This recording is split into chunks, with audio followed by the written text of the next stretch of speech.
अस्सलाम वालेकुम friends, welcome back to my channel Laiba health tips.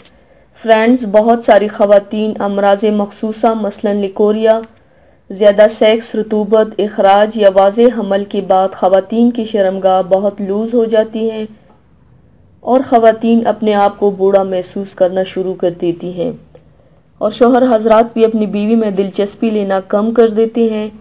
तो इसके लिए कुछ नुस्खे लिख रही हूँ जिससे शर्मगाह के पट्टों को ताकत मिलेगी और इसका ढीलापन ख़त्म होकर अपनी असली हालत में आ जाएगा और आपकी शर्मगाह ऐसी हो जाएगी जैसी कुंवारी लड़की की हो। तो चलिए शुरू करते हैं, पर इसके पहले प्लीज़ मेरे चैनल को सब्सक्राइब कर लीजिए और बेल आइकन को दबाइए एवरी लेटेस्ट ब्यूटी अपडेट को सबसे पहले पाने के लिए। इसके लिए आप लोगों को चाहिए आंवला खुश्क 50 ग्राम, फटकड़ी 20 ग्राम। ये अशिया पंसार स्टोर से मिल जाएगी। इन दोनों अशिया को अच्छी तरह पीस कर 2 किलो पानी में डालकर उबाल लें। जब पानी आधा रह जाए तो चूल्हे से उतार कर ठंडा होने के लिए रख दें।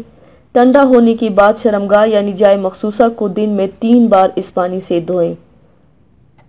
माहवारी के दौरान इस्तेमाल ना करें। ये अमल अगर 15 दिन बापरहेज कर लिया जाए तो आपकी सोच से भी ज़्यादा रिजल्ट मिलेगा। शर्मगाह ऐसी हो जाएगी जैसी कुंवारी लड़की की हो इंशाल्लाह। तो व्यूवर्स, थैंक्स फॉर वॉचिंग। मेरी वीडियो को लाइक और शेयर ज़रूर कीजिएगा। मिलते हैं एक और नई वीडियो में, तब तक के लिए अल्लाह हाफिज़।